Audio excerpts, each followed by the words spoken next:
राज्य विधिमंडळाचं हिवाळी अधिवेशन सध्या नागपूरमध्ये सुरू आहे. मात्र विरोधकांनी वातावरण चांगलंच तापवलेलं दिसतंय. आपल्यासोबत मंत्री भरत शेठ गोगावले आहेत. शेठ, एकीकडे राज्य विधिमंडळाचं अधिवेशन आहे, तर दोन्ही सभागृहामध्ये विरोधी पक्षनेता नसल्यामुळे विरोधी पक्ष नाराज असल्याची चर्चा आहे.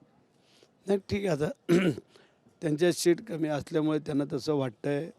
परंतु आज सकाळी मुख्यमंत्री उपमुख्यमंत्री सांगून टाकलेलं आहे की बाबा जे काय आहे ते सभापती आणि अध्यक्ष आहेत ते ठरवतील आणि करतील. परंतु आता ठीक आहे, आता त्यांना विरोधी पक्षवाल्यांना वाटते की आम्हाला लवकर ते पद मिळावं आणि त्यासाठी ते घाई गडबड करतायत, वक्तव्य करतायत. त्यांना करू द्या.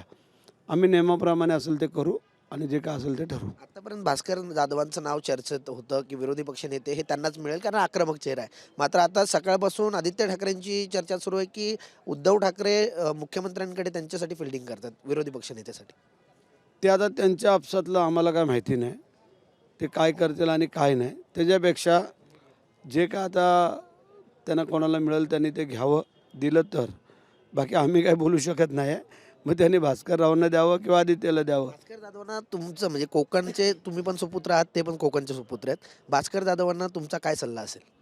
नाही, सल्ला काय नाही, ते सिनियर आहेत मला. त्यांना सल्ला आम्ही नाही देऊ शकत. परंतु ठीक आहे, आता ते जे आक्रमकतेने बोलतात, चालतात, तेव्हा बऱ्याचशा लोकांचं म्हणणं आहे की भास्कर जाधवांना मिळावं असं त्यांचं वाटत असेल. शिवसेनेत यावं अशी तुमची इच्छा आहे का भास्कर जाधवांनी? आमचे दरवाजे खुले आहेत, काय हरकत नाही आहे.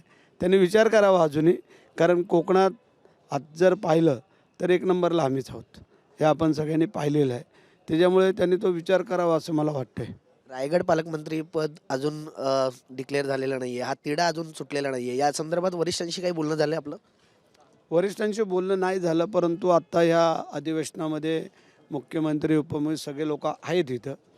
आम्ही बघू, चर्चा करून. दिया उसका भी भला और नाही दिया उसका भी भला. त्यासाठी आमचं काही अडचणीचा बाब आहे नाही की पालकमंत्री नाही म्हणून कुठले कामं अडत आहेत किंवा असं काही नाही आहे. परंतु प्रत्येकाला असं वाटतं आणि ठीक आहे, मुख्यमंत्री दोन्ही उपमुख्यमंत्री इथं असल्यामुळे कदाचित जर आला योग तर आम्ही कानावर घालू आणि मार्ग काढायचा प्रयत्न करू.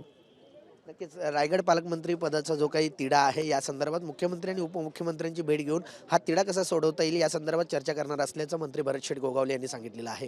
व्हिडिओ जर्नलिस्ट नित्यानंद नाईकसह कुणाल बोईटे, जय महाराष्ट्र न्यूज, नागपूर.